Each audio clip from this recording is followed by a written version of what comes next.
Cuidado com a sua inteligência, porque talvez você está ficando tão inteligente que você está tirando o governo de Deus das suas coisas e trazendo o governo para você. A única diferença é que na tua mão vai a falência, mas no governo do Pai só prospera. Você acha que Deus não sabe que a empresa é sua? Claro que Deus sabe. A casa é sua, o carro é seu, o salário é seu. Você acha que Deus não sabe disso, mano? Você acha que Deus não sabe que o que você tem é teu? Deus sabe. A única coisa que Ele quer. E caindo em si, ele pensou: quantos trabalhadores de meu pai têm fartura de pão? E eu aqui estou morrendo de fome. Vou voltar para a casa do meu pai e dizer: pequei contra Deus, pequei diante dos céus e perante ti, e não sou digno de ser chamado teu filho, mas aceite-me como um dos teus trabalhadores. Então saiu e voltou para a casa do pai. Quando ele ainda estava longe, o pai o avistou, e com muita compaixão do filho, correu, o abraçou e o beijou. E o filho disse: pai, pequei contra o Senhor, e eu não mereço ser chamado seu filho. Mas o pai disse aos seus empregados: depressa, traga a melhor roupa e vistam nele. Ponham um anel no seu dedo e sandália nos seus pés. Também tragam e matem o bezerro cevado, e vamos começar a festejar. Porque este meu filho estava morto e reviveu, tinha se perdido e foi achado. E começaram a festa. Amém. Quantos desejam ouvir a palavra de Deus esta manhã? Meus queridos irmãos, Lucas, capítulo 15, é talvez um dos capítulos mais conhecidos desse evangelho. O capítulo 15 de Lucas, ele fala de 3 importantes e conhecidas parábolas que nós conhecemos de cor e salteado. São mensagens lidas, pregadas, você vai ouvir reflexões, livros, sermões, louvores sobre essas 3 parábolas que são muito comuns de serem faladas. Por isso que são tão conhecidas, como alguns, diferente de alguns textos que não são tão conhecidos como esses. Lucas capítulo 15 vai tratar de 3 parábolas, que é ovelha perdida, a dracma perdida e o filho perdido ou filho pródigo. Então vamos lá, diga comigo: ovelha perdida, dracma perdida, filho perdido. Graças a Deus, as 3 histórias terminam bem no texto, porque a ovelha é encontrada, a dracma também é encontrada, e o filho também volta para casa. Essas 3 parábolas, elas estão direcionadas ao povo de Deus. Precisamos entender, irmãos, quando a Bíblia está falando, para qual público ela está se dirigindo. Tem mensagens que é dirigida ao pecador. Ao pecador é dirigido o Evangelho. O Evangelho são boas novas de salvação. A igreja é o ensino e a doutrina, porque você agora já pertence à igreja. Então você não precisa mais aceitar o Evangelho, você já aceitou o Evangelho. Agora você vai aceitar os ensinos de Cristo. O Evangelho você já aceitou. Então, tem palavras na Bíblia que são direcionadas aos ímpios e pecadores. Tem palavras na Bíblia que é direcionada à igreja. Tem palavras na Bíblia que é direcionada a um grupo de pessoas, e tem palavras na Bíblia que é direcionada a outro grupo de pessoas. E toda a Bíblia, todo compêndio da Bíblia Sagrada são verdades. Mas tem palavras na Bíblia que são direcionadas exclusivamente ao povo de Deus, como Lucas capítulo 15. A impressão que nós temos é que Lucas está falando dos perdidos externos, mas Lucas, no capítulo 15, Jesus está tratando somente dos perdidos internos. Até porque Jesus não está falando de um bode, Jesus está falando de uma ovelha.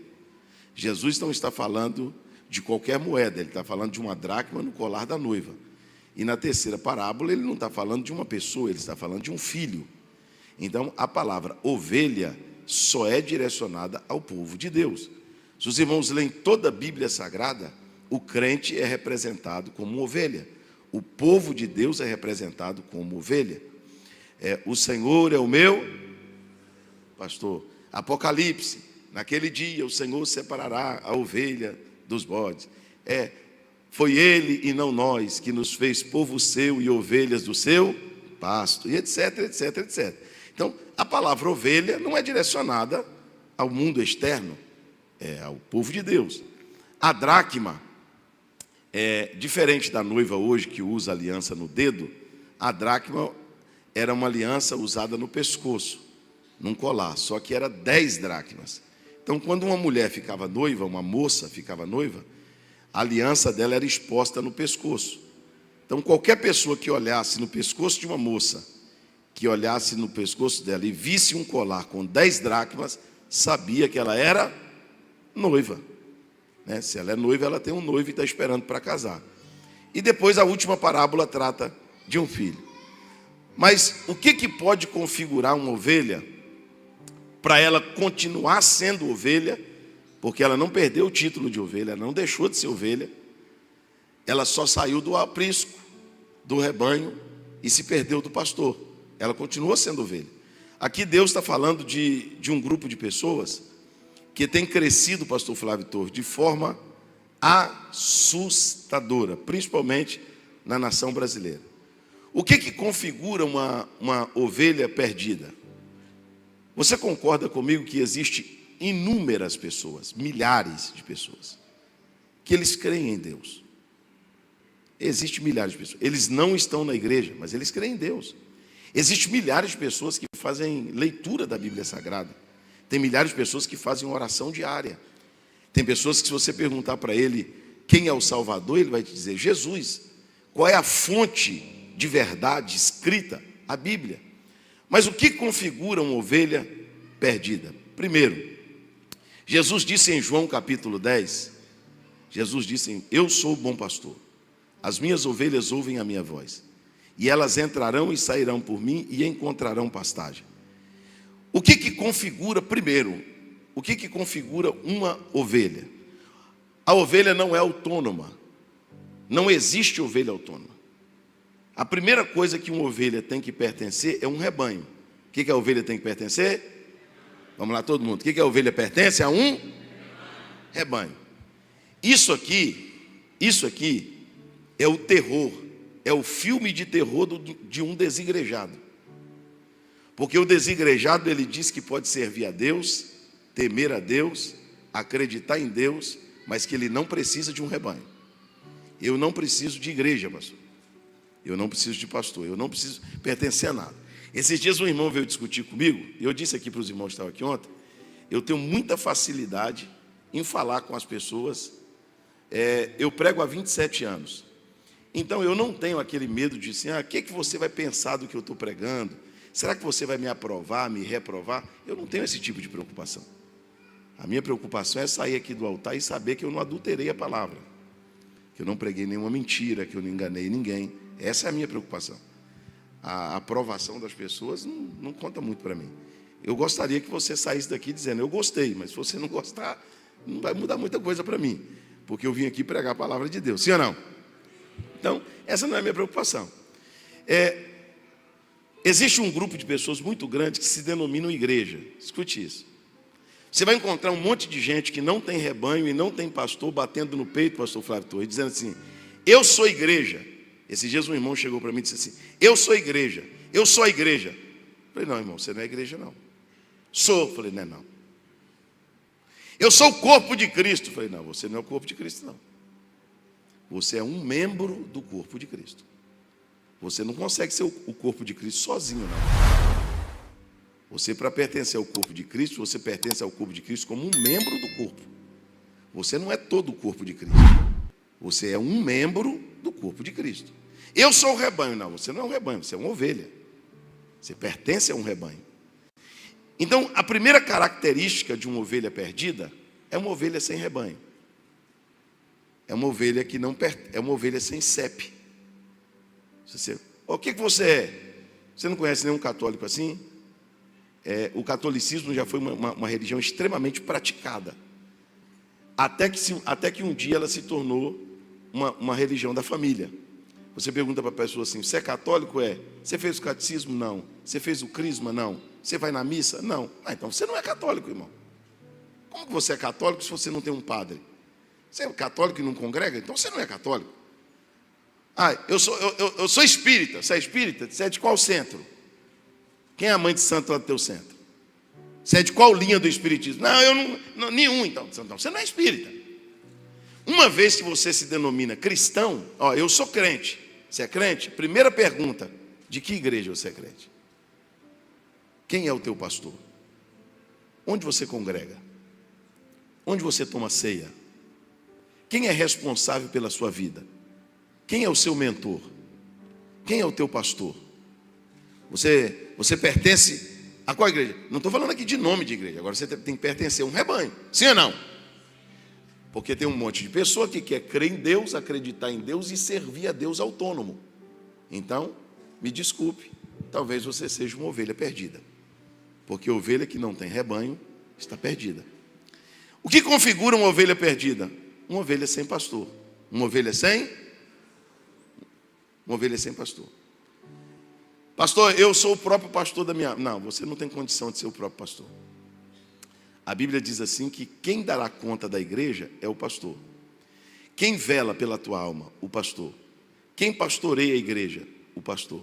Quem ensina a igreja? O pastor. Então, se você não é uma ovelha que tem pastor, é uma ovelha perdida.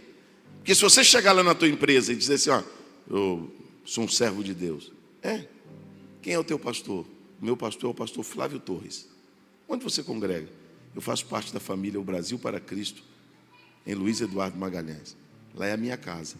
É lá que eu me reúno com os irmãos para a gente cultuar a Deus, servir a Deus. Porque toda ovelha, diga comigo, tem que ter rebanho e tem que ter pastor. O que configura uma ovelha perdida? Ela não acompanhar os passos do rebanho e a orientação do pastor. Você viu um vídeo, eu não sei se você viu na internet, de um pastor mesmo, de ovelhas, ovelha animal. Ele chama algumas pessoas, pastor Flávio Torres, e pede para as pessoas falarem. E as pessoas vão e chamam as ovelhas. Elas não vêm, porque elas trabalham sobre um comando com reconhecimento de voz. Então, quando o pastor delas fala, elas escutam. Por isso que Jesus disse: as minhas ovelhas ouvem a minha, elas não só me reconhecem, elas ouvem a minha voz. Quem é de Cristo, escute a voz de Cristo. Os irmãos se lembram que certa vez Jesus teve que repreender um grupo de religiosos, porque eles disseram assim: ele não tem 50 anos e diz que é filho de Abraão? Que é isso? Nós somos filhos de... Ele está dizendo que Abraão o viu. Ele não tem 50 anos, como que Abraão viu? Nós somos filhos de Abraão. Jesus disse: não, vocês não são filhos de Abraão, não, vocês são filhos do diabo. Está escrito lá ou não está? Porque quem é de Deus ouve a minha voz. Escute o que eu vou te dizer. Se você tem dificuldade de escutar Deus quando Deus fala, você está tendo um problema como ovelha. Eu estava dizendo ontem ao meu companheiro, como é que é o nome dele, gente? Matura? Murata. É o Murata, que é o meu amigão que está me buscando lá. Eu disse para ele o seguinte: irmão, eu vim conversando com ele no caminho, e eu disse para ele assim: olha, eu achava, no início da minha fé, que as pessoas eram enganadas. Oh, meu Deus, coitada da pessoa, está indo ali, está sendo enganado, está sendo manipulado. Estão brincando com a fé das pessoas, até eu descobri que essas pessoas não são vítimas de ninguém. Paulo disse assim: haverá um tempo em que as pessoas recusarão ouvir a verdade. Eles se voltarão às fábulas e se cercarão de mestres segundo a cobiça dos seus próprios corações. Eles não estão sendo enganados por ninguém. Eles acharam o que eles queriam. Então, você olha para uma pessoa e diz: oh, meu Deus, a pessoa está ali sendo enganada. Ele não está sendo enganado, não. Ele está lá porque ele achou que o coração dele desejava. Assim como uma ovelha de Deus, quando Deus fala, independente do comando que Deus está dando, ele entende que é Deus que está falando. Quantas ovelhas de Deus tem aqui esta manhã? Diga amém. Então, a ovelha precisa ter rebanho, a ovelha precisa ter pastor, e ela precisa andar sobre a orientação de uma voz que lhe dirige.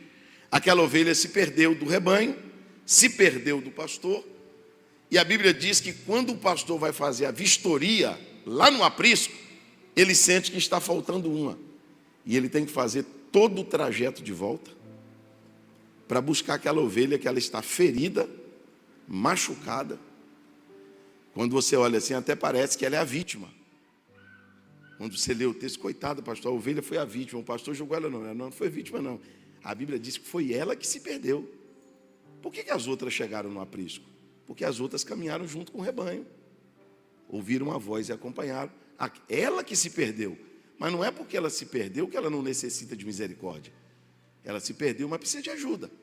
O pastor volta, coloca ela nos ombros, leva de volta para o aprisco, cuida das suas feridas e coloca ela novamente no lugar de onde ela nunca deveria ter saído. A Bíblia vai tratar da segunda parábola e fala da dracma perdida. Diga comigo, dracma perdida. Olha que interessante, irmãos. A ovelha se perdeu fora da casa. Ela se perdeu do rebanho, do pastor, desta orientação que nós recebemos diariamente aqui na igreja. Então ela se perdeu fora da casa. Onde ela se perdeu? Mas a dracma, ela fica junto com mais 9. São 10 dracmas no colar. Aí o texto diz assim: qual a mulher que se perder uma dracma não vai acender a candeia, varrer a casa e procurar ela com diligência até encontrar, para colocar ela no lugar de novo? Por quê? Porque a garantia do casamento, a garantia de quê? É o noivo voltar e encontrar o colar com quantas dracmas? 10. Então, se ele voltar e encontrar o colar com as 10 dracmas, o noivado vira casamento. Se ele voltar e o colar estiver comprometido, o casamento também está comprometido. O casamento é desfeito. Então, por que os irmãos acham que a mulher tinha 10, perdeu só uma, ainda ficou 9? Ela acendeu a candeia, varreu a casa e procurou até encontrar. Porque a dracma conseguiu fazer uma proeza. E a mulher também. Ela não se perdeu fora da casa. Até porque a mulher não varreu o quintal. A mulher varreu o quê? A casa. E procurou dentro de onde? De casa. E acendeu a candeia onde? Então, diga comigo assim: a dracma é o perdido dentro de casa.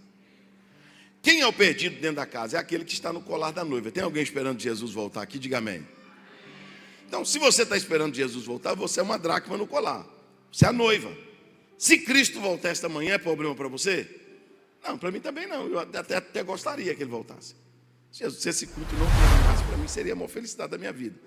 Jesus arrebataria a sua igreja e nos tiraria daqui. Mas a dracma, ela estava dentro da casa, mas estava... então não basta estar na casa. Nós não podemos usar essa filosofia. Pelo menos está na igreja. Não. Pelo menos está na igreja, não. Pelo menos está... Não. Pelo menos está na igreja, não. Negativo. Templo não salva ninguém. Casa não salva ninguém. Denominação não salva ninguém. O que te garante a salvação é estar no colar da noiva. Porque tem gente que está na casa, mas não está no colar.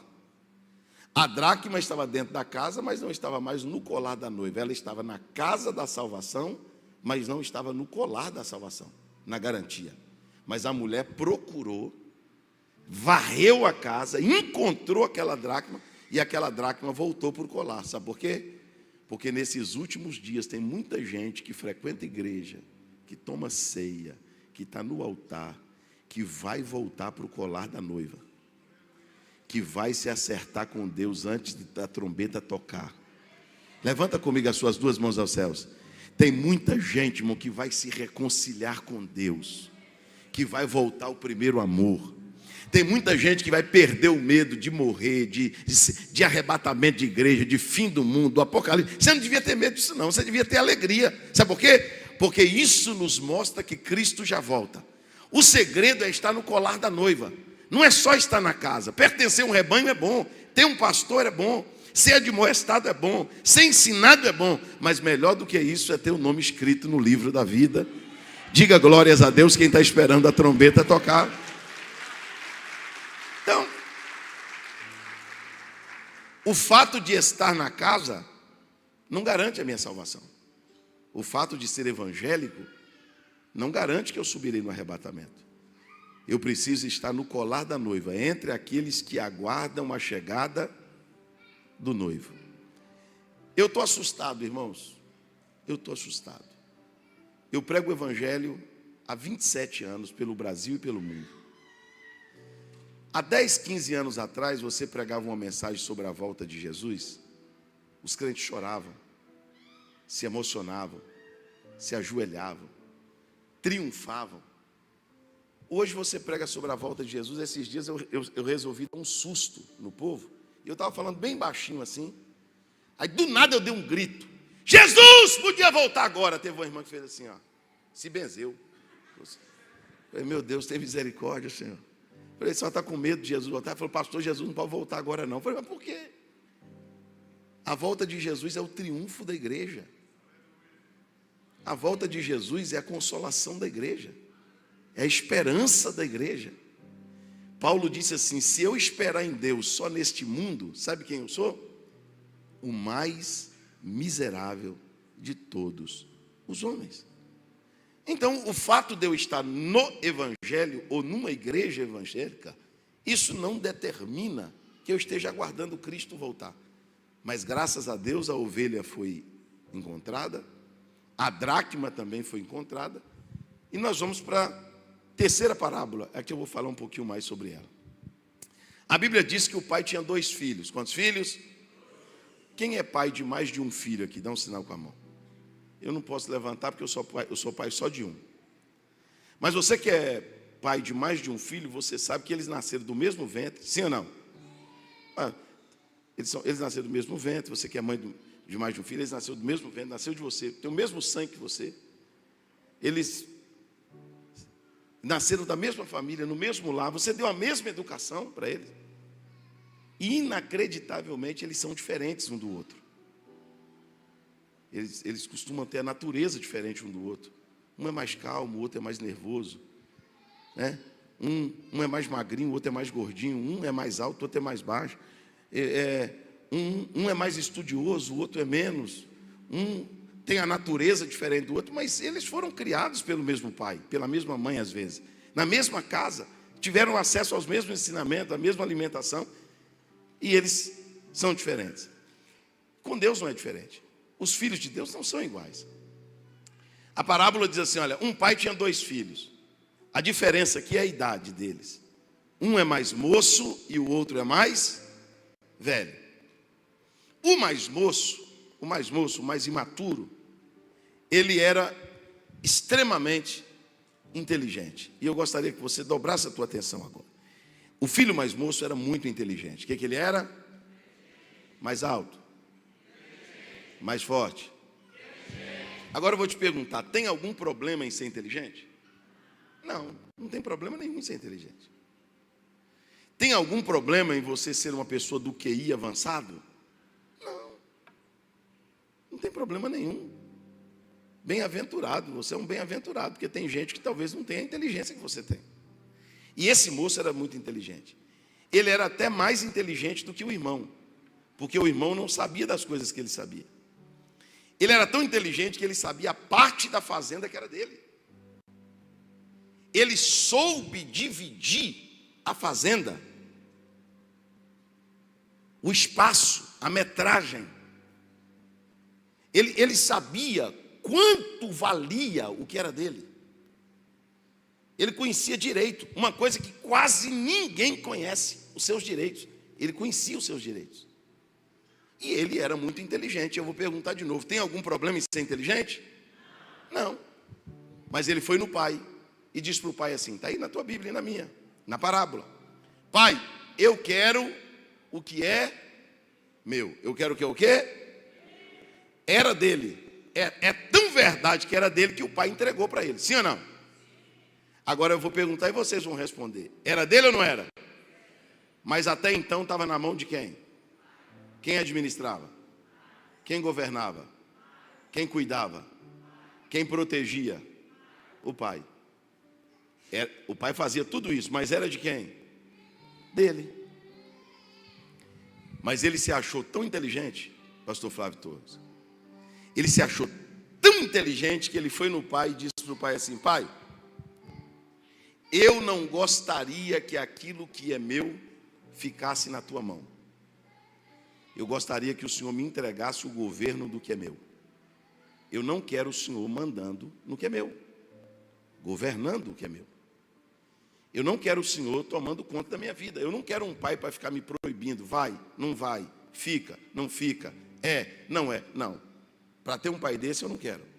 Eu quero o governo. O que é meu é meu. A vida é minha. Eu tomo a decisão que eu quiser. Eu vou para onde eu quiser. Eu faço o que eu... Cuidado com a sua inteligência. Porque talvez você está ficando tão inteligente que você está tirando o governo de Deus das suas coisas e trazendo o governo para você. A única diferença é que na sua mão vai a falência. Mas no governo do Pai só prospera. Só cresce. Levanta comigo assim as duas mãos aos céus. Você acha que Deus não sabe que a empresa é sua? Claro que Deus sabe. A casa é sua. O carro é seu. O salário é seu. Você acha que Deus não sabe disso, irmão? Você acha que Deus não sabe que o que você tem é teu? Deus sabe. A única coisa que Ele quer é governar para que você não vá à falência. Para que você não se perca. Para que você não decline. Então, esta manhã, sabe o que você declara para Deus? Deus, a família é minha, mas eu prefiro na tua mão. Senhor, a empresa é minha, mas eu prefiro no teu governo. Senhor, eu sei que o que o Senhor me deu é meu, é minha herança, mas eu quero que o Senhor controle isso, que o Senhor governe isso, porque eu sou inteligente, mas eu não consigo ser mais inteligente que o Senhor. A sua sabedoria é maior que a minha, os seus pensamentos são mais altos que os meus, os teus caminhos são mais altos que os meus caminhos. Quem vai deixar no governo de Deus aqui? Diga amém. Então, eu ando dizendo para a minha geração o seguinte: eu não sei por quantos anos ainda eu vou pregar. Eu não sei. Eu não sei se eu vou pregar mais 5 anos, 10 anos. Eu não sei se daqui 10 anos a igreja vai querer me ouvir. De uma coisa eu tenho certeza: eu não vou mudar a mensagem. Não vou. A mensagem eu não mudo. Por quê, pastor? Porque a Bíblia não mudou. Se Deus me desse uma nova Bíblia, dizendo assim: agora a Bíblia mudou, é essa Bíblia aqui que tem que pregar. Aí eu pregaria. Mas não tem como eu pregar outro evangelho, porque os tempos mudaram. Os tempos mudaram, mas o evangelho não mudou. Nós temos que nos contextualizar, acompanhar a cultura, a ciência, a tecnologia. Tudo isso é válido, sim ou não? Mas o princípio não muda. O princípio é o evangelho. Então, eu vou dar um exemplo muito simples aqui. Quem tem carteira de motorista? Dá um sinal com a mão assim. Tirada mesmo é comprada? Tirou ou comprou? Então, você tirou mesmo. Então, você sabe dirigir, sim ou não? Você fez um curso para dirigir. Fez ou não fez? Psicotécnico. Saber se você era pneuzão, é ou não é? Foi lá, fez o psicotécnico, passou. A cabeça é boa, dá para dirigir. Você foi lá e fez a legislação. Prova escrita, placa, velocidade, estrada, rodovia, primeiro socorro, não sei o quê, não sei o quê. Agora você vai para a rua fazer a baliza, sim ou não? Vamos ver se ele está preparado para andar com o carro no meio das pessoas. Aí você foi lá. Lá em Minas Gerais é terror. Tirar 2 polícias dentro do carro te atormentando. Vai bater! Você tem que ficar... Você faz tudo certo e ele te reprova ainda, porque eles ficam fazendo medo na gente. Você vai lá, estaciona uma vaguinha desse tamanhozinho, você tem que ir lá com o carro. Estacionou, aí daqui a pouco alguém olha para você e diz assim: está aprovado. Agora você está habilitado a dirigir. E ainda você recebe uma habilitação provisória. Durante 1 ano. É assim ou não é? Se fizer qualquer besteira, perde a carteira. Agora eu vou perguntar: você sabe dirigir ou não sabe? Sabe? Só que eu te convido para ir comer um queijinho, comer um doce de leite lá em Belo Horizonte. Só que você não quer ir de avião, você quer ir de carro. Aí você entra no carro com sua família. Quando você vai sair, alguém da família lembra. Sempre alguém lembra. Opa, peraí. Não vamos sair sem antes fazer uma... Mas para que oração? Você não sabe dirigir? Sabe ou não sabe? Você estudou para dirigir, para que orar? É Deus que vai dirigir? É o anjo que vai dirigir? É o Espírito Santo que vai dirigir? Para que orar? Eu vou explicar por que você ora. Porque mesmo sendo inteligente, você não perdeu a dependência de Deus. É só um exemplo que eu estou dando. Sabe por que você ora? Porque mesmo sendo inteligente, você não confia em você. Você não confia na estrada. Você não confia na sua habilidade. Você fala, Senhor, mesmo sabendo dirigir, eu gostaria que o Senhor nos guiasse. Pega na mão do teu irmão e diga para ele assim, não permita que a inteligência faça você perder a dependência. Pastor, por que a geração mais inteligente, me escute, não existe uma geração mais inteligente que a nossa, existe? A sua avó fez faculdade? A sua avó falava mais de um idioma? O seu avô crente era teólogo? Pois nós somos. Nós somos. Nós somos a geração mais inteligente que tem. O seu filho mexe num celular melhor do que você, ele tem 10 anos de idade. Tem crianças hoje com um QI avançadíssimo, sim ou não?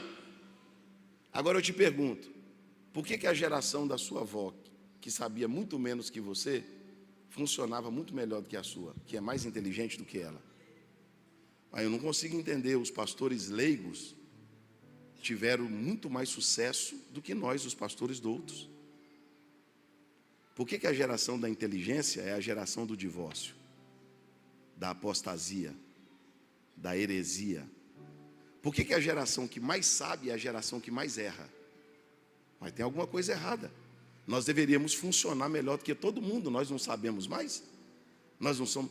É porque nós ficamos mais inteligentes, mas começamos a perder a dependência. Aí a gente não pergunta mais para Deus, porque eu sei fazer. Aí eu não dependo mais do Espírito Santo, porque eu já sei como faz. Aí eu não preciso orar, nem para ir, nem para voltar, nem para comprar, nem para vender, porque eu já sei o caminho, eu sei como compra e como vende. Eu não preciso perguntar a Deus, posso ir ou não posso ir? Por quê? Porque eu sou inteligente, eu sei tomar minhas decisões. E o interessante é que parece que quanto mais inteligente você é, mais a cara você quebra. Não era para dar tudo certo para você? Você é super inteligente, você é um gênio. Mas quando você perde a dependência de Deus, você erra mais do que um leigo. Por quê, pastor? Porque eu devo ser leigo? Não. Porque parece que quem sabe menos depende mais.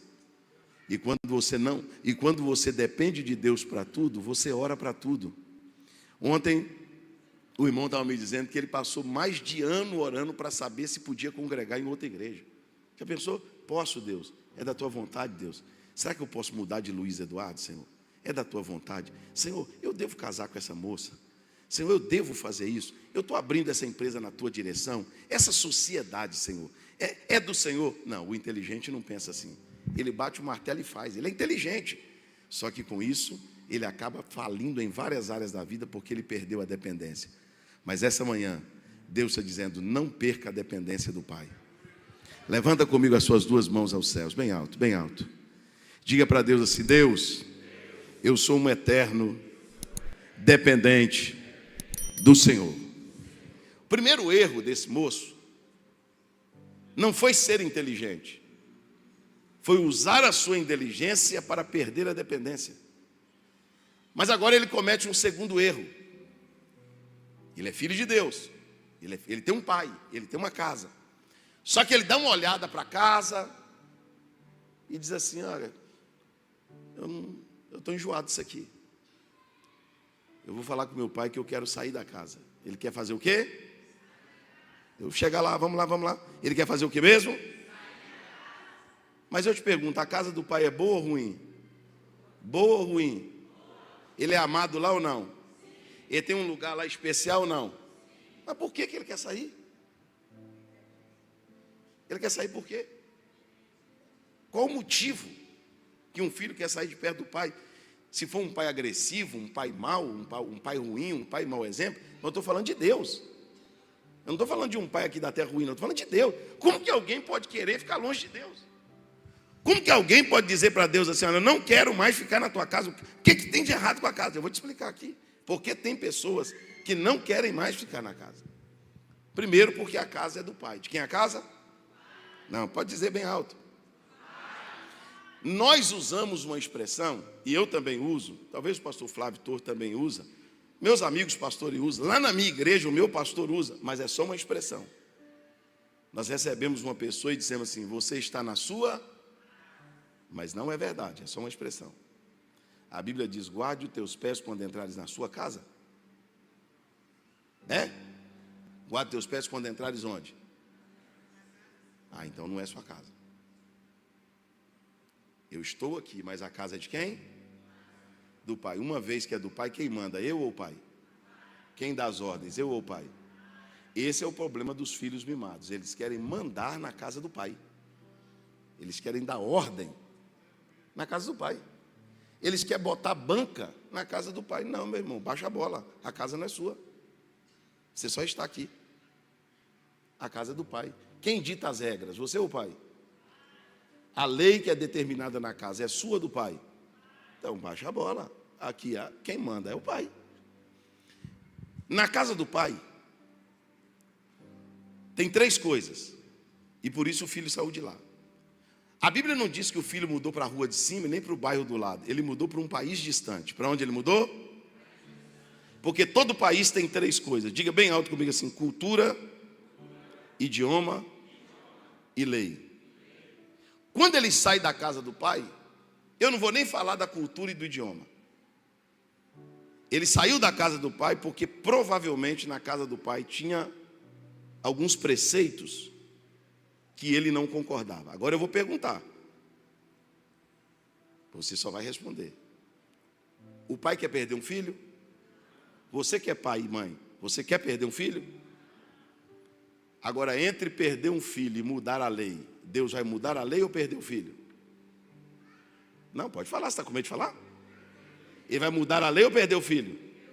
Ah, então eu tenho que tirar da Bíblia a página que fala do homossexual, do adúltero, do fornicador, do beberrão, do mentiroso, para ele se sentir bem na casa. Não, pastor, não fale dessa prática, porque senão a pessoa sai da casa. Ah, então quer dizer que tem que mudar a lei para um grupo se sentir incluído na igreja. Então eu tenho que mudar a lei para o adúltero se sentir feliz na igreja. Então eu não vou tocar em alguns assuntos, porque tem alguém na igreja que tem aquela prática, e se eu falar ele vai se chatear. Então quer dizer que não muda a pessoa, muda a lei. Não, se nós chegarmos nesse ponto, aí a casa não é mais de Deus. Aí a casa é nossa. Diga para o teu irmão assim: Deus não vai mudar a lei por tua causa, irmão. Deus não vai mudar o evangelho por tua causa. Deus não vai criar um novo evangelho para você se sentir incluso no evangelho. É eu que me adapto ao evangelho e não o evangelho a mim. Você entende isso? Diga amém. Por quê, pastor? Senão eu sou ecumênico. Sou ecumênico. Pode vir aqui servir a Deus do seu jeito, do jeito que você quiser, seja quem você quiser. Aí a pessoa se sente extremamente feliz, porque ele não está numa casa que o pai manda, mas que ele manda. Esses dias alguém falou para mim assim: pastor Moisés, o senhor não tem medo de ser preso? Eu falei: não. Ele falou: por quê? Eu falei: porque Jesus foi preso, Paulo foi preso, Pedro foi preso, Tiago foi preso, João foi preso. A história que eu conheço de quem pregava o evangelho é que foi preso. Então, se eu for preso, eu só estou sendo uma coisa que todos os crentes foram. Não vai mudar, mas eu só vou ser mais um. Não vai mudar nada. Agora, você acha que eu vou lutar pela minha liberdade e mudar a mensagem do evangelho para um público me atender, para um público me assistir, para um pastor me convidar, para alguém me aplaudir? Não. Então, eu não sou pregador de evangelho. Eu sirvo para ser qualquer coisa. Eu tenho que voltar para o tráfico, então, de onde eu vim. Eu tenho que voltar para o homicídio, de onde eu vim, porque eu vim de lá. Eu vim do crime. Então, se não for para me pregar o evangelho, eu volto a vender droga. É muito melhor do que eu estar aqui, numa casa onde o pai não pode... Não, aqui nessa casa, o governo é do pai. Quem concorda, diga amém. Amém. Não, diga amém, porque é do pai mesmo. Então diga para o teu irmão mais uma vez: o pai não vai mudar a lei por sua causa. Não vai. Pastor, ele vai me expulsar da casa? Ele expulsa da casa? Não, ele não expulsa da casa. Mas a lei continua sendo a mesma. Então esse filho aqui, ele saiu da casa. Por quê? Porque ele discordou de um preceito, de um mandamento ou de uma lei que tinha na casa. Agora, você acha que a gente tem que buscar gente para congregar força ou criar uma igreja para eles? Criar um recinto para eles? Não, pastor. Tem que criar um... Não, negativo. Eles têm que se adaptar ao Evangelho. E o Evangelho de Cristo não muda por causa das pessoas. As pessoas mudam por causa do Evangelho, porque ele é o poder transformador de Deus. Diga glórias a Deus. Agora, esse filho comete um terceiro erro. Longe da casa do pai, ele gasta tudo dissolutamente com as meretrizes, desperdiça tudo. E agora, ele tem que procurar um emprego para sobreviver. E naquela terra, lá naquele país onde ele está, ele encontra um emprego para cuidar dos porcos. Para cuidar de quem? Dos porcos. Como esse contexto é para o judeu, ele nunca esteve perto dos porcos. Até então ele estava perto do pai. Guarde o que eu vou te dizer aqui e nunca mais esqueça. Não se afaste de Deus. Por quê, pastor? Porque Satanás te leva para a lama de novo. Se afaste de Deus, não. Se você se afastar de Deus, Satanás te leva para o mesmo buraco de onde Deus te tirou. Ele te leva para rolar na lama que os porcos estão rolando. Pastor, minha natureza é terrível, eu gosto de coisa errada. Não tem problema não. Isso aí para Deus não é problema nenhum. O segredo é ficar perto de Deus. Independente da sua natureza, do seu gênio, do seu jeito, fique perto de Deus. Porque longe de Deus você se aproxima dos porcos.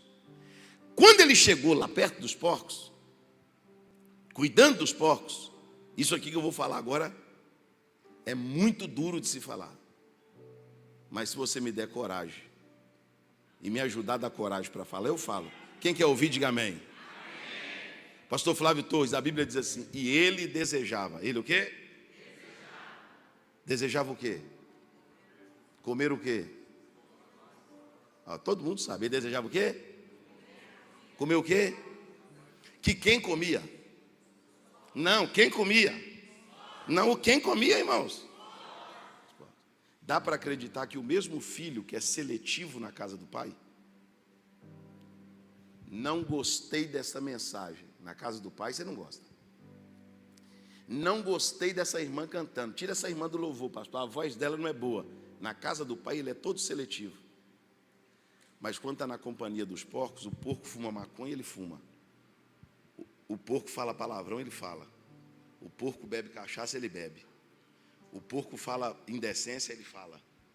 O porco vê pornografia, ele também vê. Porque quando ele está na companhia dos porcos, ele faz tudo que os porcos fazem. Mas na casa de Deus, ele fica fazendo manha. Não gostei, não quero, não quero. Deus, não gostei dessa mensagem. Ah, você não gostou da mensagem? É porque na casa de Deus você faz manha para comer. Porque quando você estava na companhia dos porcos, você comia tudo que os porcos comiam. Quando você não era de Jesus, tudo que é imundícia que as pessoas faziam, talvez você estava junto fazendo. Agora, sabe o que esse filho fez? Esse filho está com vontade de comer a comida que os porcos comiam e não tinha vontade de comer, muitas vezes na casa do pai. Mas a Bíblia diz que ele caiu em si. Ele caiu em? Eu vou perguntar e vocês vão responder. A ovelha o homem buscou, sim ou não? Sim ou não? A dracma a mulher procurou, sim ou não? E o filho, o pai buscou? Ué, por quê? Não buscou a ovelha? Não procurou a dracma? Por que o pai não buscou o filho? Obrigado, irmão. Alguém falou, porque ele sabia voltar. Diga comigo bem alto, Deus não busca. Não, pode dizer, pode pôr na minha conta. Deus não busca quem sabe voltar. Porque se Deus buscar quem sabe voltar, então ser crente é obrigado. Gostar da casa é obrigado. Tomar ceia é obrigado. congregar é obrigado. Se Deus buscar alguém à força para o evangelho, então servir a Deus não é uma opção. Servir a Deus é uma tortura. Você vai ter que ser crente, senão te mata. Você é obrigado a ser crente. Não, negativo. O Pai não busca, porque só uma questão de consciência e bom senso pode fazer a pessoa fazer o caminho de volta. Ele caiu em si e disse: na casa do meu pai, até os trabalhadores têm fartura de pão, e eu aqui pereço de fome. Eu me levantarei. Eu me levantarei. Eu me levantarei. Ah, irmão, se os filhos de Deus que estão espalhados por esse mundo dissessem isso: eu vou me levantar. Eu vou sair dessa condição. Eu vou sair desse lugar. Eu me levantarei. E você vai para onde? Eu irei ter com o meu Pai. Não, levanta suas mãos que eu vou explicar isso melhor. Pode sair agora para o Luiz Eduardo, passa num bar, passa num ponto de droga, passa numa zona de prostituição, onde você quiser. Lá tem uma filha e um filho de Deus, que não está mais junto do Pai, está na companhia dos porcos, mas se de onde ele estiver agora, ele pode estar drogado, bêbado, prostituído, sujo, imundo. Se ele disser lá: eu me levantarei, porque eu tenho um Pai, eu tenho uma casa, eu tenho um Deus. Eu conheço a sua lei, eu conheço a sua palavra, eu conheço os seus ensinamentos. O que eu estou fazendo aqui?